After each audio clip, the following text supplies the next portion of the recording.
नमस्कार दोस्तों, स्वागत है आपका हमारे अपने YouTube channel study with Gautam पर। तो आज हम लेकर आए हैं आरआरबी रेलवे सुरक्षा बल जो आरपीएफ की भर्ती थी उसके प्रीवियस ईयर 2019 के एसआई। देखिए वीडियोस में लास्ट तक बने रहे। इसमें मैं जीके के पूरे 50 क्वेश्चन करवाऊंगा जो आपके लिए इंपॉर्टेंट होंगे और साथ ही इसका एक्सप्लेनेशन वीडियोज भी इसी के साथ ही है।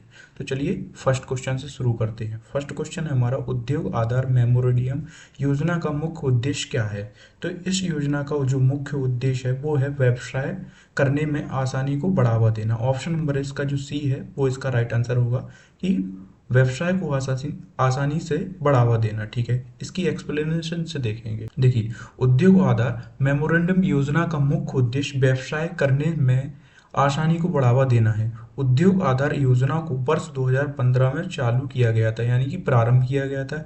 इसमें देश में सूक्ष्म लघु और उद्योग यानी मध्यम वर्ग के लोगों को विकास को बढ़ावा देना था। ठीक है, अब बढ़ते हैं नेक्स्ट क्वेश्चन के लिए।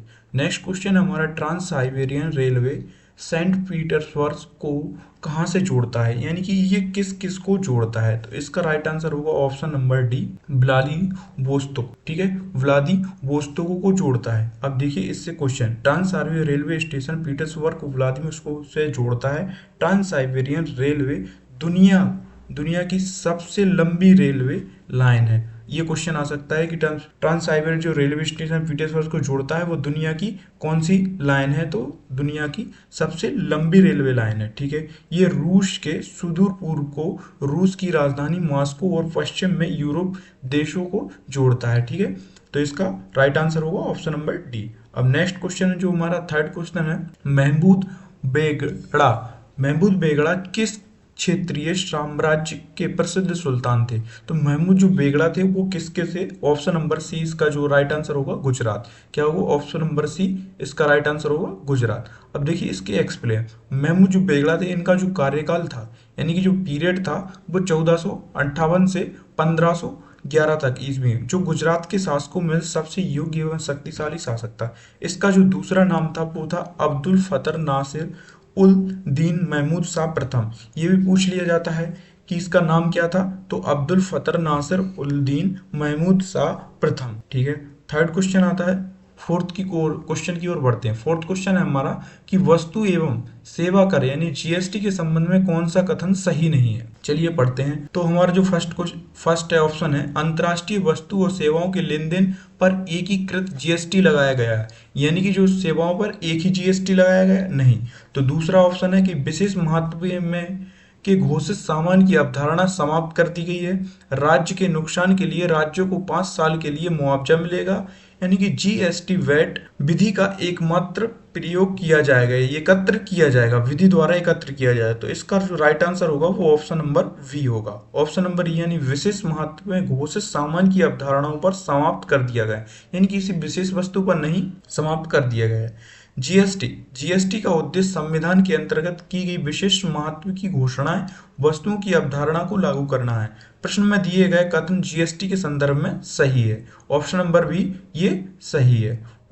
गतिज श्यानता की इकाई क्या है? तो गतिज श्यानता की इकाई है वो क्या है? तो इसका जो राइट आंसर होगा वो होगा, देखिए इसका राइट आंसर होगा ऑप्शन नंबर बी, यानी गतिज जो श्यानता है इसकी है पॉइज। क्या है? पॉइज। और ज्योति तीव्रता है इसकी है कैंडला, और शक्ति की जो इकाई है वो है वाट, और दाब की इकाई है जो है पास्कल। ठीक है फ्रेंड्स, तो इसका राइट आंसर होगा ऑप्शन नंबर बी, गतिज ऊर्जा की है पॉइज। क्या है? पॉइज। ठीक है, नेक्स्ट क्वेश्चन हमारा छठवां है कि निम्नलिखित महाद्वीपों में से कौन सा डार्क महाद्वीप नाम से जाना जाता है, यानी कि इसको बोलते हैं अंध महाद्वीप के नाम से भी जाना जाता है और डार्क महाद्वीप के नाम से भी जाना जाता है। तो इसका राइट आंसर ऑप्शन नंबर होगा वी, यानी कि अफ्रीका, जो अफ्रीका महाद्वीप है इसको डार्क महाद्वीप के नाम से भी जाना जाता है। यह विश्व का दूसरा सबसे बड़ा महाद्वीप है, जिस पर जिब्राल्टर जलसंधि यूरोप से अलग करती है, जैसे जिब्राल्टर जलसंधि यूरोप से अलग करती है। नेक्स्ट हमारा जो क्वेश्चन है, पहाड़ियों की निचली सतह और घाटियों की रेती में मिट्टी के रूप में जमा खनिज क्या कहलाते हैं? यानी जो पहाड़ियों की निचली सतह और घाटियों की रेती में मिट्टी के रूप में जमा खनिज क्या कहलाती है? तो इसका option number B right answer होगा प्लेसर डिपॉजिट। ठीक है, नेक्स्ट, इनमें से खनिज में सोना, चांदी, टिन, प्लेटिनियम प्रमुख पाए जाते हैं। ठीक है, नेक्स्ट क्वेश्चन हमारा है आठवां, ग्रीनलैंड निम्न में से किस महाद्वीप के अंतर्गत आता है? तो ग्रीनलैंड जो हमारा है वो उत्तरीय अमेरिका के अंतर्गत आता है। ऑप्शन नंबर ए इसका राइट आंसर होगा। ठीक है। क्षेत्रफल के अनुसार ग्रीनलैंड दुनिया का 12वां सबसे बड़ा देश है। द्वीप में क्षेत्रफल के अनुसार इसे दुनिया का सबसे बड़ा द्वीप कहा जाता है। ठीक है। नेक्स्ट क्वेश्चन की ओर बढ़ते हैं। नेक्स्ट क्वेश्चन हमारा 9, आधुनिक ओलंपिक खेल कितने वर्षों के लिए आयोजित किए जाते हैं? यानी आधुनिक ओलंपिक खेल हैं जो कितने दिनों के लिए आयोजित किए जाते हैं? तो इसका राइट आंसर होगा ऑप्शन नंबर ए, यानी कि 16 दिन के लिए जो हमारे ओलंपिक खेल हैं वो आयोजित किए जाते हैं। नेक्स्ट क्वेश्चन की ओर। अब देखिए इसी से क्वेश्चन और बन सकता है कि पहले आधुनिक ओलंपिक खेलों का आयोजन कहाँ हुआ था? तो हुआ था एथेंस में। कहाँ हुआ था? एथेंस में। कब हुआ था? 1896 ईस्वी में। कब हुआ था? 1896 ईस्वी में। प्रत्येक 4 साल के अंतरकाल में यह आयोजित किए जाते हैं। 10वां क्वेश्चन देखते हैं कि बीहड़ आमतौर पर भारत के किस नदी वेशन में पाया जाता है? तो बीहड़ जो है वो चंबल, इसका राइट आंसर होगा ऑप्शन नंबर बी, चंबल। तो बीहड़ आमतौर पर भारत के चंबल नदी के बेसिन में पाए जाते हैं। चंबल यमुना की सहायक नदी है। पूछ लिया जाता है कि चंबल किसकी सहायक नदी है? तो चंबल यमुना की सहायक नदी है जो मध्य प्रदेश के मालवा पठार से निकलते हुए महू के निकट से निकलती है और उत्तरमुखी होकर यह महाखंड में बहती हुई राजस्थान में कोटा पहुंचती है और वहां इस पर गांधी सागर बांध बना हुआ है। चंबल नदी पर कौन सा बांध बना हुआ है? तो गांधी सागर बांध बना हुआ है। नेक्स्ट क्वेश्चन है कि दुनिया में सबसे ज्यादा वर्षा वाला स्थान निम्नलिखित में से कौन सा है? तो दुनिया में सबसे ज्यादा वर्षा वाला स्थान जो है वो है ऑप्शन नंबर डी, मानसराम। मानसराम जो कि है मेघालय में स्थित है। कहाँ पर है? मेघालय में। दुनिया में सबसे ज्यादा वर्षा वाला स्थान है मानसराम। मानसराम में एक वर्ष में 11,871 मीटर से अधिक वर्षा होती है और यह मेघालय में स्थित है। 12वां क्वेश्चन है केंद्र और राज्य के संबंध के निर्धारण के लिए बनाए गए प्रथम 3 सदस्यीय आयोग की अध्यक्षता किसने की थी? तो इसका जो राइट आंसर था वो है option number D, RS. Sakariya ने। आर.एस. सकारिया जो आयोग थे उन्होंने केंद्र और राज्य के संबंध के निर्धारण के लिए समय 1983 में सेवानिवृत्त न्यायाधीश श्री आर.एस. सकारिया की अध्यक्षता में 3 सदस्यीय आयोग का गठन किया। इस आयोग के 2 अन्य सदस्य श्री वी शिवरामन और डॉक्टर एस.आर. सेन। ठीक है। 13 क्वेश्चन है कि रिले शब्द निम्न में से किससे संबंधित है? तो रिले जो शब्द है वो दौड़ से संबंधित है, यानी कि रनिंग से। ऑप्शन नंबर 20 का जो राइट आंसर है। रिले शब्द से संबंधित आधुनिक समय में रिले दौड़ एथलीट कार्यक्रम के अंतर्गत ओलंपिक खेलों में सूचीबद्ध है। इस ट्रैक और फील्ड की प्रतियोगिता में ओलंपिक में 400 मीटर या 1600 मीटर की रिले दौड़ आयोजित की जाती है। ठीक है। क्वेश्चन नंबर 14 देखते हैं। वर्तमान में भारतीय संविधान में कितनी भाषाएं अंगीकृत हैं? तो इसका जो राइट आंसर होगा वो होगा ऑप्शन नंबर बी, यानी कि इसका राइट आंसर होगा ऑप्शन नंबर डी, यानी कि 22 भाषाएं।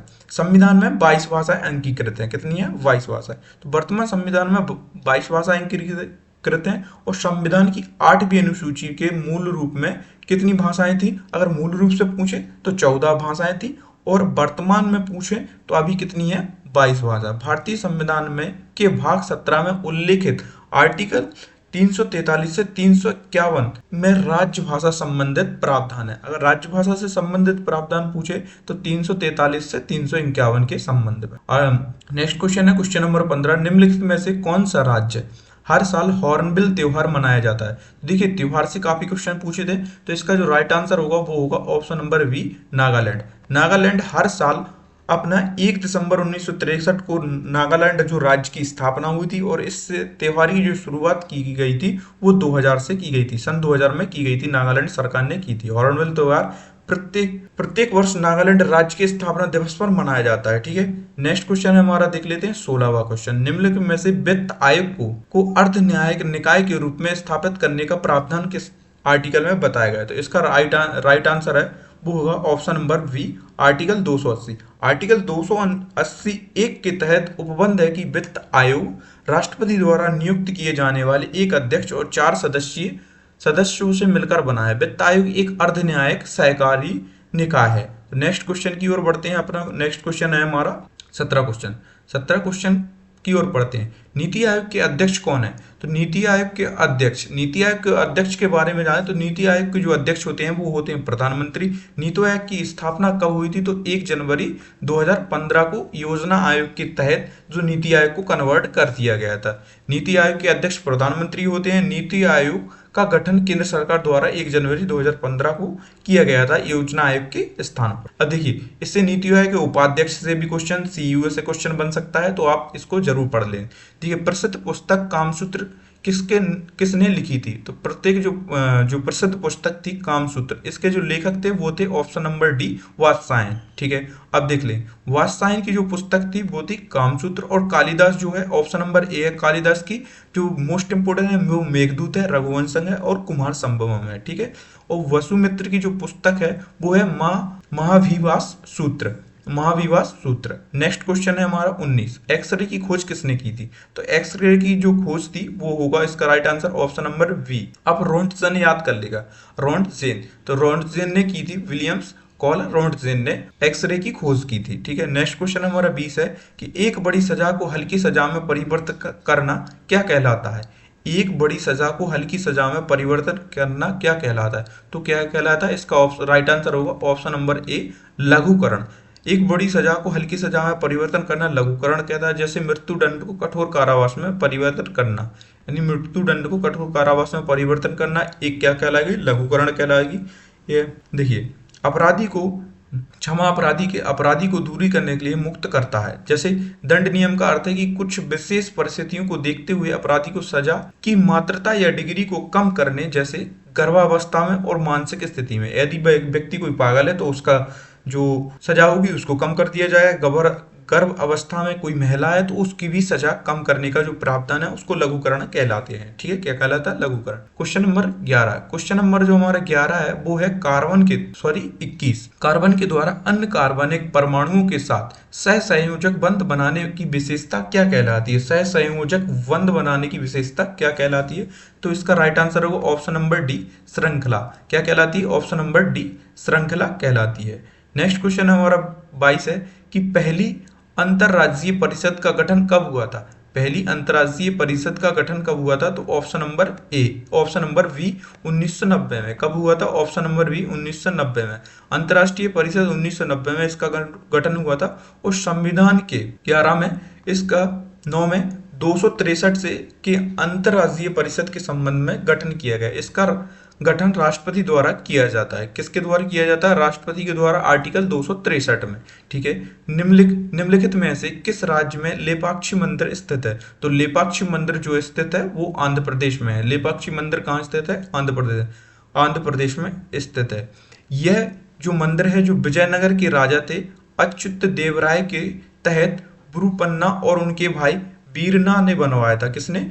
वीरना ने बनवाया था। नेक्स्ट क्वेश्चन की ओर बात करता हूं तो नेक्स्ट क्वेश्चन है दिए गए विकल्पों में से एक व्यक्तिगत खेल नहीं है, यानी एक व्यक्तिगत खेल नहीं है। देखिए, तो इसका जो व्यक्तिगत जो खेल नहीं है वो है खो खो, क्योंकि ये एक व्यक्ति के द्वारा नहीं खेला जाता है। व्यक्तिगत खेल खो खो नहीं है। यह इसमें टीम होती है और टीम में जिसमें 12 खिलाड़ी शामिल होते हैं। ठीक है, नेक्स्ट क्वेश्चन है हमारा कि जय जवान जय किसान का नारा किसने दिया था? तो जय जवान और जय किसान का नारा दिया था लाल बहादुर शास्त्री ने। तो इसका राइट आंसर होगा option number D, Lal Bahadur Shastri ने। किसने? लाल बहादुर शास्त्री ने। ठीक है, अटल बिहारी वाजपेयी की बात करते हैं तो इन्होंने इसमें जय विज्ञान नारा और जोड़ दिया था, यानी जय जवान जय किसान और जय विज्ञान। किसने? अटल बिहारी वाजपेयी जी ने। नेक्स्ट क्वेश्चन है हमारा कि भारत ने किस वित्तीय वर्ष में IMF के साथ विस्तारित निधि सुविधा समझौते पर हस्ताक्षर किए? तो इसका जो राइट आंसर है वो होगा ऑप्शन नंबर वी 1981 से 1982 में IMF के साथ भारत ने हस्ताक्षर किए थे। ठीक है, नेक्स्ट क्वेश्चन हमारा 27 है। एक घटना है जिसमें पेरुवियन तटीय प्रदेश से गर्म समुद्री लहरें बहती हैं उसे क्या कहा जाता है? तो गर्म जो समुद्री लहरें बहती हैं उसे बोला जाता है एल नीनो। क्या बोला जाता है? El Nino. ठीक है, तो इसका राइट आंसर होगा option number B. Next question की ओर बढ़ते हैं कि प्रसिद्ध खिलाड़ी खवाशा जावत किस खेल से संबंधित है? यादव किस खेल से संबंधित है? तो इसका राइट आंसर होगा ऑप्शन नंबर वी, यानी कुश्ती से संबंधित है। ठीक है, किससे? कुश्ती से संबंधित है। इन्होंने वर्ष 1952 में हेलसिंकी की जो शीतकालीन ओलंपिक खेलों में कांस्य पदक जीता था। ठीक है, 29वां क्वेश्चन है हमारा कि पृथ्वी के घूर्णन के कारण उत्पन्न आभासी बल को क्या कहा जाता है। यानी जो पृथ्वी के घूर्णन के कारण आभासी बल उत्पन्न होता है उसको क्या कहा जाता है। तो इसका राइट आंसर हो जाता है कोरिओसिस बल। क्या हो जाता है? कोरिओसिस बल। ठीक है, तो नेक्स्ट की क्वेश्चन की ओर बढ़ते हैं। तो नेक्स्ट क्वेश्चन, एंटीबायोटिक युक्त क्लोरीन को जो सूक्ष्म जीव युक्त मिट्टी द्वारा उत्पादित होता है और जो टाइफाइड बुखार के इलाज के लिए प्रभावित होता है उसका क्या नाम है। तो इसका जो राइट आंसर होगा वो होगा ऑप्शन नंबर वी, क्लोरोमाफेनेनिकोल। क्लोरोमाफेनेनिकोल। ठीक है, ऑप्शन नंबर वी इसका जो राइट आंसर होगा। ठीक है, नेक्स्ट क्वेश्चन है हमारा कि टेबल टेनिस से जुड़ा अंतर्राष्ट्रीय साझी निकाय कौन सा है। टेबल टेनिस से जुड़ा अंतर्राष्ट्रीय साझी निकाय कौन सा है। तो इसका राइट आंसर होगा ITTF, option number B, ITTF। ठीक है, तो टेबल टेनिस यानी इसका जो टेबल टेनिस है तो इसका जो फुल फॉर्म है ITTF का, तो इंटरनेशनल टेबल टेनिस फेडरेशन। ठीक है, से जुड़ा अंतर्राष्ट्रीय शासकीय निकाय। इसका मुख्यालय लूसान है। कहाँ पर है? पूछ लिया जाता है कि टेबल टेनिस का मुख्यालय जो अंतर्राष्ट्रीय मुख्यालय है वो कहाँ पे है। तो लूसान स्विट्जरलैंड में स्थित है। और इसकी स्थापना कब की गई थी? तो 1926 में इसकी स्थापना की गई थी 9 यूरोपियन देशों के द्वारा। किसके द्वारा? 9 यूरोपियन देशों के द्वारा। नेक्स्ट क्वेश्चन है हमारा, भूमध्य सागर का प्रकाश स्तंभ किसे कहा जाता है। तो भूमध्य सागर का जो प्रकाश स्तंभ है उसे कहा जाता है स्ट्राम्बोली को। भूमध्य सागर का प्रकाश स्तंभ स्ट्राम्बोली को कहा जाता है। नेक्स्ट क्वेश्चन है हमारा, अधिग्रहण और नागरिकता को समाप्त करने के संबंध में कोई भी प्रावधान बनाने की शक्ति किसके पास है। अधिग्रहण और नागरिकता को समाप्त करने में कोई भी प्रावधान बनाने की शक्ति किसके पास होती है। तो वो होती है ऑप्शन नंबर डी, यानी कि संसद के पास। किसके पास? संसद के पास। अगर वही नागरिकता की बात करें तो नागरिकता हमारे संविधान के भाग 2 में अनुच्छेद 5 से 11 में नागरिकता के संबंध में प्रावधानों का उल्लेख है। ठीक है, नेक्स्ट क्वेश्चन की ओर बात करता हूं। तो प्रशासनिक सुधार आयोग की प्रारंभ में अध्यक्षता किसने की थी, यानी किसने की थी। तो इसका जो राइट आंसर होगा वो होगा option number A, Morarji Desai ने। प्रशासनिक सुधार की जो अध्यक्षता की थी वो मोरारजी देसाई ने की थी। कब की थी? तो 5 जनवरी 1966 को। 5 जनवरी 1966 को मोरारजी देसाई की अध्यक्षता में भारत सरकार द्वारा प्रथम प्रशासनिक सुधार आयोग यानी कि जो फर्स्ट कमीशन था उसकी अध्यक्षता की गई थी। और केंद्रीय मंत्रिमंडल में शामिल होने की वजह से के हनुमंतय के अध्यक्ष में नियुक्त किया गया था। इसको 31 अगस्त 2005 को कर्नाटक के पूर्व सीएम वीरप्पा मोइली की अध्यक्षता में द्वितीय प्रशासनिक सुधार। देखिए, फर्स्ट पूछ लिया गया कि कब की थी, तो और द्वितीय भी पूछा। द्वितीय कब है? तो 31 अगस्त 2005। 31 अगस्त 2005।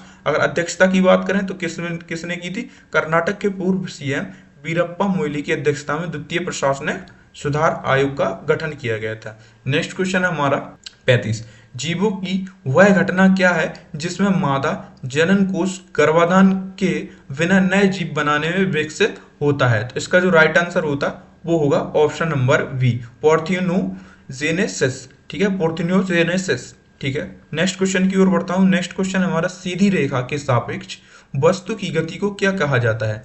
सीधी रेखा के सापेक्ष, जो सीधी रेखा के सापेक्ष है वस्तु की गति को क्या कहा जाता है। तो इसका राइट आंसर होगा ऑप्शन नंबर डी। क्या होगा? ऑप्शन नंबर डी, सीधी रेखा गति, सीधी रेखीय गति। ठीक है, नेक्स्ट क्वेश्चन है हमारा, नेक्स्ट क्वेश्चन है कि राजकीय विकास परिषद के अध्यक्ष कौन है। तो राजकीय जो विकास परिषद है तो इसके जो अध्यक्ष होते हैं वो होते हैं प्रधानमंत्री, यानी कि एनडीसी के जो अध्यक्ष होते हैं वो प्रधानमंत्री होते हैं। और इसका जो गठन किया गया था 6 अगस्त 1952 को किया गया था। ठीक है, नेक्स्ट क्वेश्चन है कि हड़प्पा सभ्यता के कस्बों को पैटर्न में रखा जाता है, यानी कि किस पैटर्न में रखा जाता है। तो रेक्टेंगुलर पैटर्न में रखा जाता है। रेक्टेंगुलर यानी वर्गाकार जो पैनल होता है उसके अंतर्गत रखा गया जाता है। ठीक है, तो इसका राइट आंसर होगा ऑप्शन नंबर बी।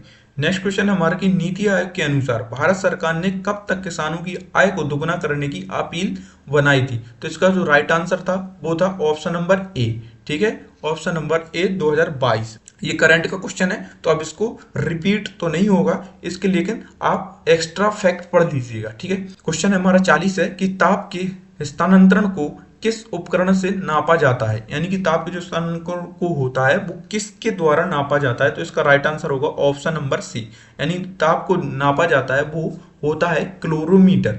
क्लोरोमीटर, ताप को। देखिए हाइड्रोमीटर है, इसमें तरल पदार्थों का सापेक्ष घनत्व मापने के लिए, और मैनोमीटर गैसों का दाब मापने के लिए, मैनोमीटर क्लोरोमीटर ताप के लिए, और कैल्विनोमीटर जो है किसी परिपथ में विद्युत धारा की उपस्थिति को जांचने के लिए प्रयोग में किया जाता है। क्वेश्चन नंबर 41 है, किस अनुच्छेद के तहत संसद राज्य या केंद्र शासित प्रदेश के भीतर आवास को रोजगार के लिए एक शर्त निर्धारित कर सकती है? तो इसका राइट आंसर होगा option number 16, option number D article 16। ठीक है, नेक्स्ट क्वेश्चन की बात करता हूं कि महायान शब्द किस धर्म से जुड़ा है, यानी जो महायान शब्द है वो किस धर्म से जुड़ा है? तो इसका जो राइट आंसर होगा वो होगा ऑप्शन नंबर बी। महायान जो शब्द है वो बौद्ध धर्म से संबंधित है, बौद्ध धर्म से संबंधित है, यानी कनिष्क के समय में आयोजित चौथी बौद्ध संघ थी। ये भी क्वेश्चन पूछा गया कि चौथी जो बौद्ध संघ थी वो किसके समय हुई थी? कनिष्क के समय में हुई थी।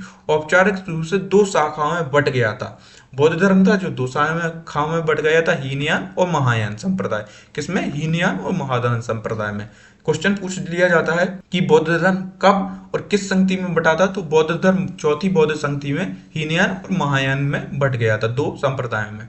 मधुमक्खी के छत्ते के रख रखाव को किस नाम से जाना जाता है? तो मधुमक्खी के या तो इसको जो राइट आंसर होगा वो होगा एपीकल्चर, यानी मधुमक्खी का जो पालन है वो किसके के अंतर्गत आता है? तो एपीकल्चर के अंतर्गत मधुमक्खी का जो पालन है वो आता है। ठीक है, नेक्स्ट क्वेश्चन है कि लोथल का प्राचीन हड़प्पा शहर किस नदी के किनारे स्थित है? जो लोथल है वो किस नदी पर है? तो गुजरात में। इसका राइट आंसर होगा ऑप्शन नंबर सी, गुजरात में। लोथल कहाँ पे? गुजरात में। और यह किस नदी के किनारे है? तो भोगवा नदी। क्वेश्चन है भोगवा नदी। ठीक है, और ये लोथल जो था वो उस समय का बंदरगाह था। क्या था? बंदरगाह, और इसको विशाल गोदीवाड़ा भी कहा जाता है। ठीक है, हिंडोला महल और जहाज महल किस क्षेत्रीय वास्तुकला शैली से संबंधित है? तो इसका जो राइट आंसर होगा वो ऑप्शन नंबर ए, मांडू क्षेत्र से संबंधित है, जो मांडूगढ़ के नाम से जाना जाता है। और मांडूगढ़ शहर परमार शासक के दौरान समृद्ध हुआ था। इसमें इंडो इस्लामिक वास्तुकला शैली के स्मारक पाए जाते हैं। ठीक है, पेरिप्लोटा अमेरिकाना का साधारण नाम क्या है? तो इसका राइट आंसर होगा ऑप्शन नंबर बी। क्या होगा? अमेरिकन कॉकरोच को पेरिप्लेटा और अमेरिका के नाम से जाना जाता है, अमेरिकी काना के नाम से जाना जाता है। ठीक है, इसकी जो लंबाई होती है एक की बात करें तो 34 से 53 मिलीमीटर होती है। क्या होती है? मिलीमीटर होती है, मिलीमीटर। 47वां क्वेश्चन है कि राष्ट्रपति का अध्यादेश जारी किया जा सकता है। तो राष्ट्रपति का जो अध्यादेश जारी किया जा सकता है, तो इसका जो राइट आंसर होगा वो होगा ऑप्शन नंबर ए, समान सीमा वाले प्रावधानों पर संसदीय अधिनियम के रूप में। किसमें? संसदीय अधिनियम के रूप में। ठीक है, ऑप्शन नंबर ए। अब अगर इसमें से एक क्वेश्चन बन सकता है कि भारतीय संविधान के किस अनुच्छेद के द्वारा राष्ट्रपति अपना अध्यादेश जारी करता है? तो 1, 2, 3 यानी अनुच्छेद 123 के अंतर्गत राष्ट्रपति अध्यादेश जारी कर सकता है। ठीक है, भारत सरकार अधिनियम द्वारा यह प्रावधान शामिल किया गया था 1935 में। ठीक है, भारत में चिश्ती संप्रदाय किससे संबंधित है? तो जो चिश्ती संप्रदाय है वो ऑप्शन नंबर इसका ए राइट आंसर होगा, मुहीउद्दीन चिश्ती संप्रदाय इससे संबंधित है। मुहीउद्दीन चिश्ती की स्थापना, देखिए मुहीउद्दीन चिश्ती का जन्म कब हुआ था पूछ लिया जाए तो मुहीउद्दीन चिश्ती का जन्म कब हुआ था? तो 1141 से 42 की इसमें ईरान के सिजिस्तान यानी वर्तमान में सिस्तान में हुआ था। इन्होंने ईश्वर के साथ एकात्मक यानी कि वहद के सिद्धांत को जोर दिया था। इस सिलसिले में सदस्य शांति प्रिय थे। इस जो सदस्य थे इसके वो शांति प्रिय लोग थे। ठीक है, निम्नलिखित में से कौन सा भारत का एक प्रमुख चाय उत्पादक क्षेत्र नहीं है? तो चाय उत्पादक जो क्षेत्र नहीं है कश्मीर, इसका ऑप्शन नंबर सी आंसर होगा। देखिए चाय उत्पादक नहीं पूछा गया, क्वेश्चन को भी ध्यान से पढ़ना है कि चाय उत्पादक नहीं है। तो देखिए असम में चाय होती है, दार्जिलिंग में भी चाय होती है और नीलगिरी में भी पर्वतों में कुछ जगह पर चाय होती है। तो यहाँ कश्मीर में किसकी होती है? केसर की ज्यादा पैदावार होती है। ठीक है, तो इसका राइट आंसर होगा ऑप्शन नंबर सी। नेक्स्ट हमारा 50वां क्वेश्चन है कि खेलों में डेकाथलॉन में कितनी प्रतियोगिताएं होती हैं? तो इसमें होती हैं ऑप्शन नंबर सी यानी कि 10 प्रतिस्पर्धाएं। ठीक है, जो 5-5 की संख्या में 2 दिन में आयोजित की जाती हैं। इसमें पहले दिन 100 मीटर की दौड़, long jump, short put, high jump और 400 मीटर की दौड़ होती है। दूसरे दिन 110 मीटर बाधा दौड़, चक्का फेंक और फोल फॉट भाला फेंक तथा अंत में 1500 मीटर की दौड़ होती है। तो दोस्तों इसमें मैंने जो 50 क्वेश्चन थे वो आरबीआई एसआई के जो 50 क्वेश्चन थे वो मैंने इसमें कंप्लीट करा दिए हैं। तो वीडियो आपको कैसी लगी, वीडियो अच्छी लगी है तो वीडियो को लाइक करें और चैनल को जरूर सब्सक्राइब कर लें, क्योंकि नेक्स्ट वीडियो ऐसी जो कि आरपीएफ एसआई के क्वेश्चंस है उनको प्रीवियस ईयर बिल्कुल एनालिसिस करते हुए आपको दिया। और अगर आपको इसका पीडीएफ लिंक चाहिए तो मेरे टेलीग्राम ग्रुप से ज्वाइन कर सकते हैं और वहां मैं इसका पीडीएफ भी लिंक दे दूंगा, इस बुक का पीडीएफ भी लिंक भी दे दूंगा, वहां से आप डाउनलोड कर सकते हैं। और यहाँ से सारे क्वेश्चन, यानी कि अभी तो मैंने इसमें जीएस का करवाया है, अगर आपको सारे क्वेश्चन करने हैं तो वहां से आप रीजनिंग और मैथ और इसका शॉर्टकट कर सकते हैं। ठीक है, तो थैंक यू।